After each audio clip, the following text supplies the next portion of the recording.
Cando estamos falando da condonación da débeda, non estamos falando só de que vamos a pagar menos xuros, é que se amortiza tamén o capital desa débeda. Por lo tanto, no momento en que se amortizan 4.000 millóns de euros, temos unha liberación de recursos que a Xunta de Galiza estaba utilizando para pagar a amortización de débeda. Eso significa que vamos a liberar recursos para poder atender gasto social. E, en todo caso, o que estamos falando neste momento é dun anteproxecto. Nos vamos a traballar con claridade para que Galiza se beneficie dunha quita da débeda que pode supoñer 4.000 millóns de euros, reducir nun 33% a débeda que, por certo, creou o Partido Popular mentre recortaba en sanidade, en educación e en dependencia, e imos traballar en sentido positivo. Eu o que lle pido, señor Rueda, é que por unha vez non sexa sumiso ao que lle mandan desde a Rúa Génova e que poña por diante os intereses dos galegos e das galegas, porque o que ninguén entendería é que se lle condone a débeda a Andalucía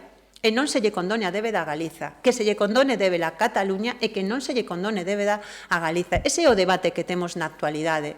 Por lo tanto, o que lle pedimos é a altura de miras.